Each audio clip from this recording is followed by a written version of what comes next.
Alright, so this is the L8000 Ford. It's got an automatic Allison transmission in it. And the transmission went on it back when we were chopping corn. And Jared and Colton are working on getting it out now. They've got just a couple of bolts left. And they're going to be able to yank this out. I don't know if I'll get it on video here or if we're going to be loading the payloader onto the lowboy. So Tim's going to take the payloader into 5-star tomorrow. They got an engine that they're going to slap into it. And we got the shop is full again here. Now we've got a leveling valve that we've got to swap out of the W9. So Jared's waiting for parts to come on that. And we'll be able to get this out the door, but it's just been an event-filled couple of days here, so. Well, let's go out and get that payloader loaded.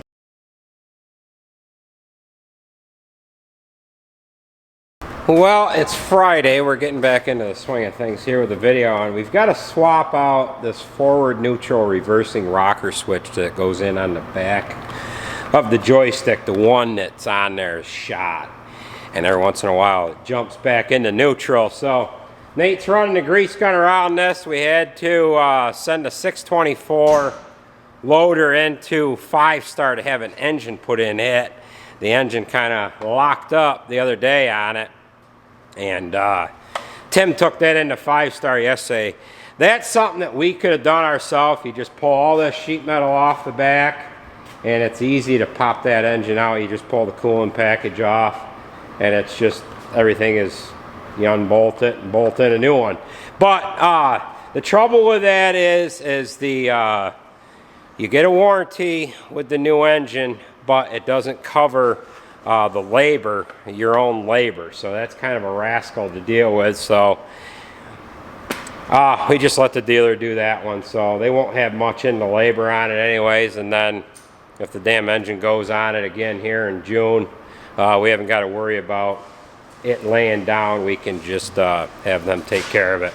We had an engine put in a 4450 5-6 years ago, and it took them 3 engines to get one that actually stayed in it, and now that one has got problems with it, and it is out of warranty. So we're gonna swap out that switch, and then we're gonna load that pressure washer into the bucket, and we're gonna run up and we're gonna start washing the combine today. It's 35 degrees out, the weather's warm, and it's the day to get that cleaned up.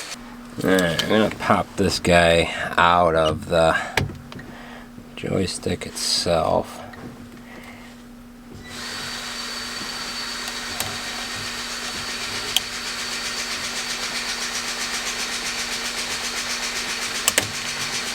Come on.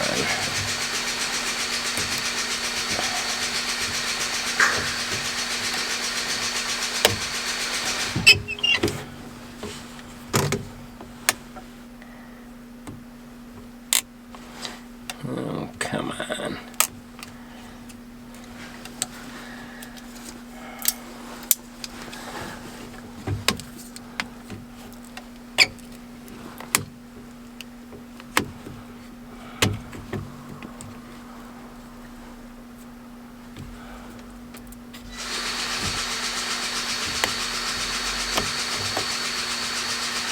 Why?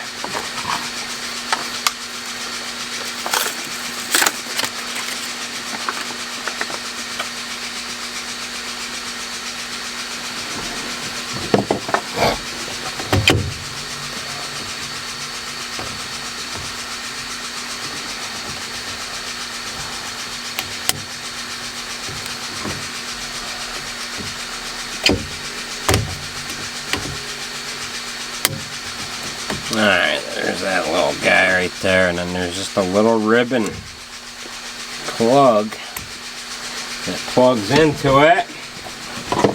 And there's that, and then we just got to make sure we get the F at the top.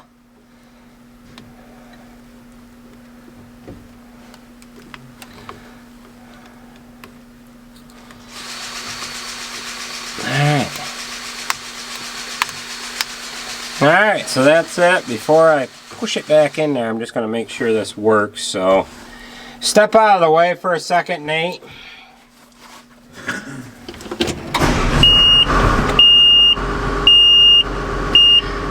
Alright, so brake release, there's forward, neutral, reverse. Hey, can you lift up the Yeah. and try to turn it around? I gotta try to get that one right in the middle there. Okay, is it out of the way enough? Can you get to that now? Yeah, I can get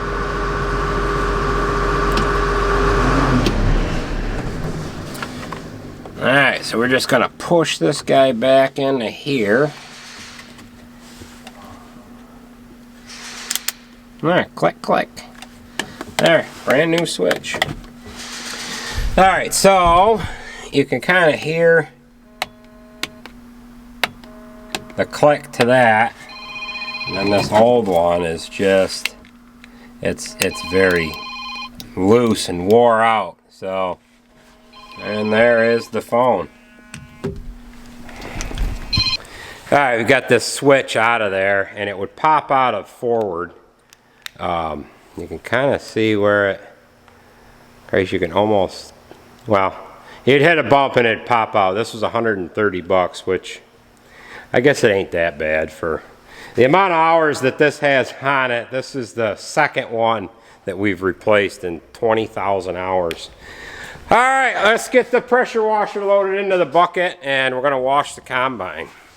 All right, we're very carefully going to take this pressure washer up to the commodity shed where we can wash the combine on the concrete. I'm just kind of holding this pressure washer in place as we carry it up to our wash spot where we can hook up to a hydrant. On our way by, we're going to fill up with fuel and grab some gas here for it.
Well, it is Friday, January 25th, and we're going to get the combine cleaned up. We got done with soybeans here just a little over 2 weeks ago, and we've got a nice warm day. The frickin' sun is out.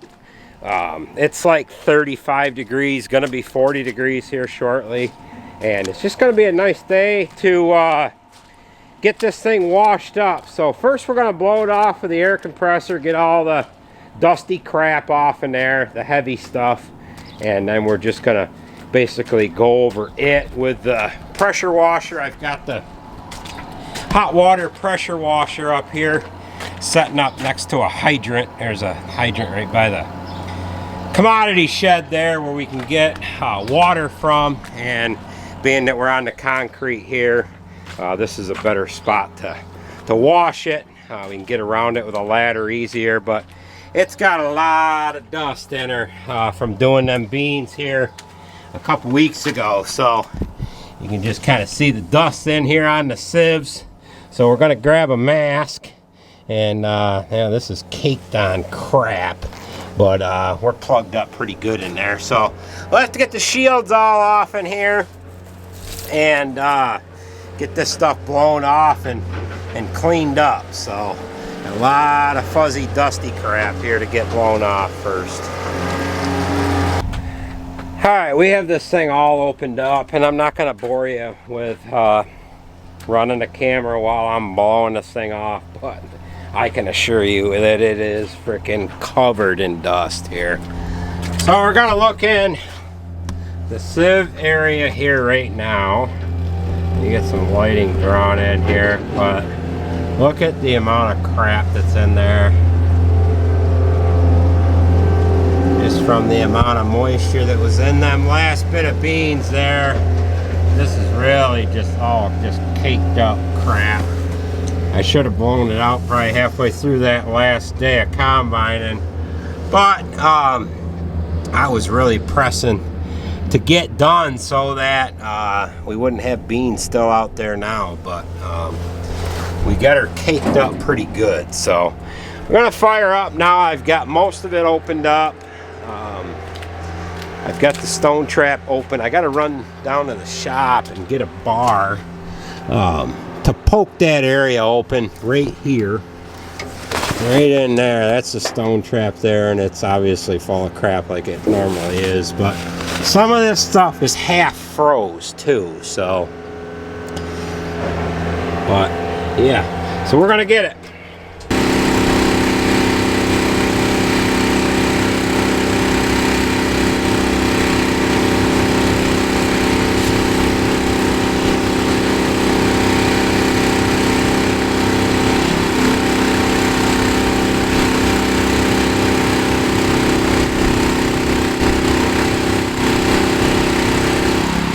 Well, here we are. We got the combine ready to pull into the shop. We got done washing this the other night. It was late and dark, and I couldn't get the camera out just so you wouldn't be able to see anything.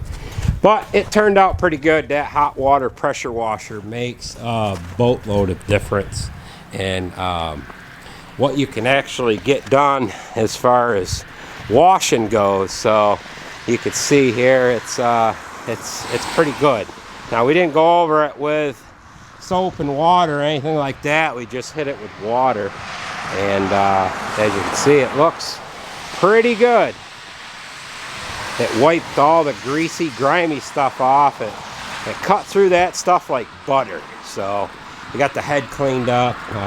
We just got to go through a few basic things on it, and then we're going to send it off to Kaz Equipment to have them look things over with a fine-tooth comb, and we're going to make sure we can get through another harvest season like we did this year with minimal problems. So we've got to fold the bin extensions down so that we can get it into the shop, and I don't think it needs an oil change. I did one of them halfway through the corn harvest. I might do one on it anyhow because it is better to have new oil sitting in the crankcase than it is to have used oil. So with that being said, we probably might as well just change it, and then we won't have to do it halfway through wheat. So we'll fold the bin extensions down. As you can see, the shop is not tall enough to get the combine in with the extensions out, so we'll fold them in and get her pulled inside. Well, we're standing in front of truck 6. This is a 2000 International. It's a Paystar 5000. It's got a 3406E engine in it, and this is the next candidate for an engine rebuild. So this is burning oil real bad. It's just got an excessive amount of blow by, but before we can get that up to docks to get it rebuilt, we've got to put new batteries in it. I tried getting this thing going the other day here, and the batteries were dead, and they were dead when it had gotten real cold, so they froze out. Now they're no good. So we're going to swap the batteries out of it, and then we're going to get it down in front of the shop, and we're going to steam clean the whole engine so that they can work on something that's somewhat clean. So let's get the batteries out of this, and we'll get into Syracuse and get a new set. Get them in there, get it running, and get it down to the shop so we can wash it off.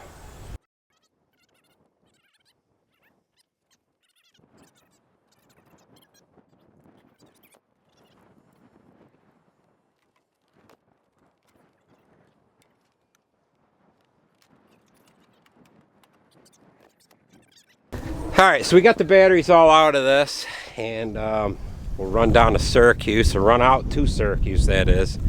Get some new ones and fire this old girl up. Alright, we've managed to get the combine inside. Now we're working on this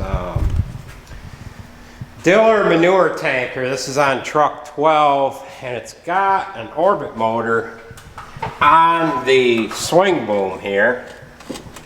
And this orbit motor is leaking, so we're going to get it off in here. And what this has got is a cylinder on here with a grease zerk, and then that's how you adjust the tension. On this chain, you just pump grease into this cylinder, and it puts tension on this orbit motor. This orbit motor is on a swing, but this orbit motor is leaking, so we're going to drop this orbit motor off out to New Way Hydraulics and have them rebuild it. But first we've got to get it off in there and send it out and have it rebuilt. We'll drop that off while we're out and about getting batteries here. So it looks like it's going to be a little bit of a mongrel to get out of there. I can get at the bolt on the back, but this front bolt here might be a little bit of a hassle to get to. So we've got to get things undone, got to get the hoses off, got to get the bolts out, and see if we can't get that off in there in a hurry. Well, we've got the double chain coupler off. That's right here. We've got that off in there. We've got the rear bolt out that holds the orbit motor to the swing bracket. And I've got the hoses undone. Now I've got to reach in back there and get that back bolt out of there, which is going to be a little bit of a mongrel.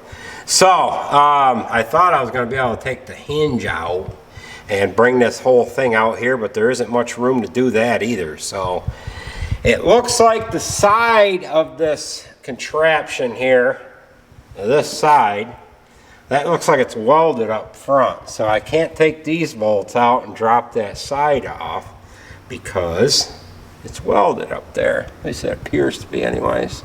I don't think that's silicone. Yeah, it's weld. So we're going to have to try to muscle that rear bolt out of there, which is not too pleasant. Alright, we got the orbit motor out of there, and the only option I had was to cut the bolt on the back side. It'll be easier to put it in with new hardware. You'll be able to actually tighten the bolt up, but we've got a little bit of a fire in there, so we'll have to blow that out. We'll clean this orbit motor up and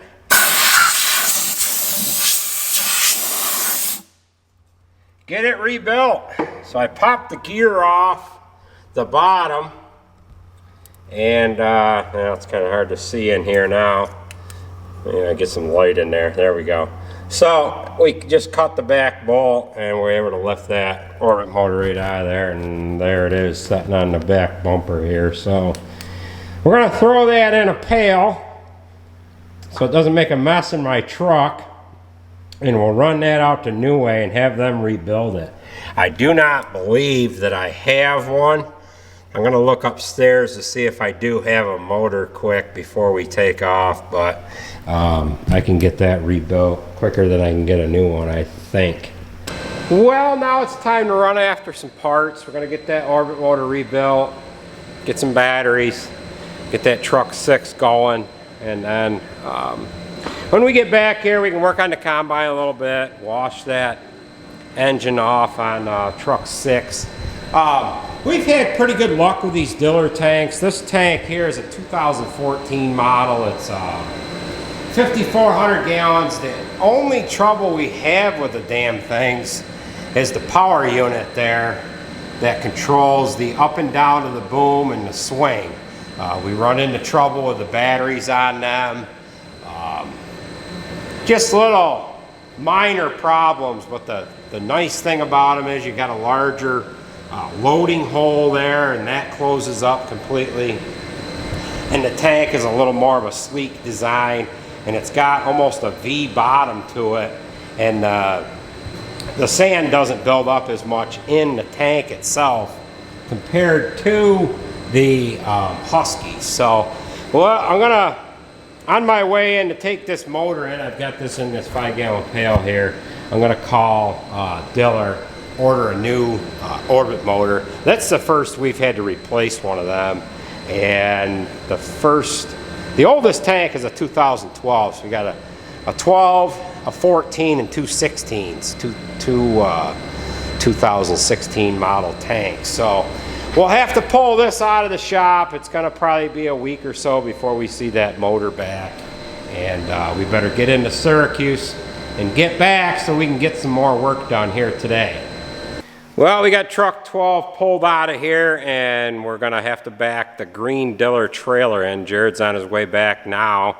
He had a wheel loosen up, broke a lot of the studs, ruined the rim, the hub, the whole 9 yards. They went over and just cut all the studs off, pulled the wheels off in there, and brought it home on 3 legs. So he's gonna be pulling in here in a little while.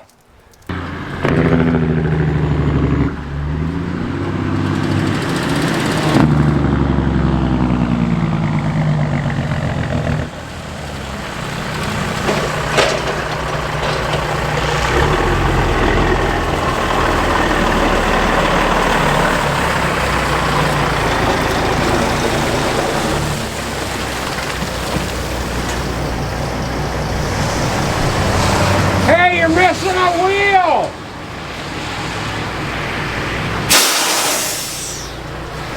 What? You're missing a wheel!